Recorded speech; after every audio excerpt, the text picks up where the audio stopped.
ერი თუ ბერი, დიდი თუ პატარა, ახლობელი თუ შორეული,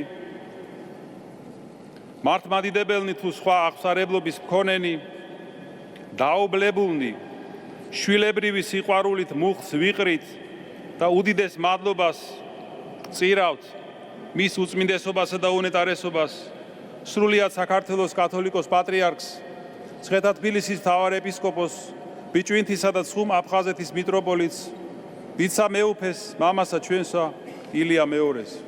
59 წლის განმავლობაში ჩვენმა პატრიარქმა ბეწვის ხიდზე მამამთავრული სიბრძნით ატარა ჩვენი ქვეყანა და მრავალ განსასწრელს გადაარჩინა.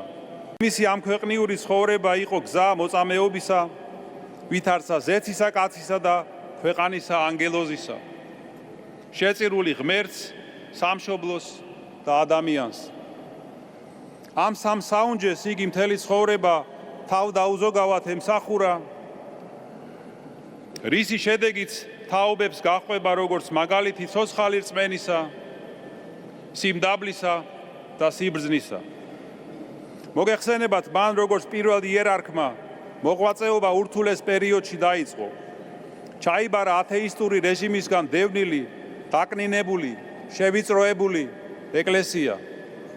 მისი აღსაყდრებისას მოქმედი იყო მხოლოდ 7 ეპარქია. ყავდა 80-მდე სასულიერო პირი, ფუნქციონირებდა 50-მდე ეკლესია და სამლოცველო. დღეს გვაქვს 59 ეპარქია, მათ შორის 7 საზღვარგარეთ. ყავს 3000-ზე მეტი სასულიერო პირი და ფუნქციონირებს 2500-ზე მეტი ეკლესია მონასტერი.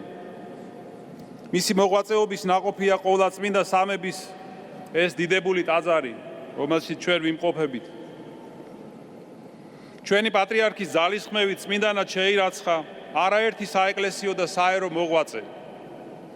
გაიხსნა თბილისისა და გელათის სასულიერო აკადემია სემინარიები, ასევე 4 სხვა სემინარია. ამოქმედდა საეკლესიო სკოლა გიმნაზიები, საპატრიარქოს უნივერსიტეტი, ტელევიზია და რადიო, აღორძინდა საუკუნეების განმავლობაში მივიწყებული ქართული საეკლესიო გალობა. პატრიარქმა იტვირთა ნათლობა ყოველი მესამე და მომდევნო ბავშვისა, რითაც შეცვალა ქვეყნის დემოგრაფიული მდგომარეობა. დღეს მისი ნათლულების რიცხვი 50,000 აჭარბებს. თქვენო უწმინდესობაო და უნეტარესობაო, ილია მეორე, გთხოვთ დალოცეთ ჩვენი ერი, თქვენი სამცხსო, დალოცეთ სრულიად საქართველო. უნეტარესნო და უწმინდესნო, ღვთისწმინდა ადგილობრივი ეკლესიათა ყოლა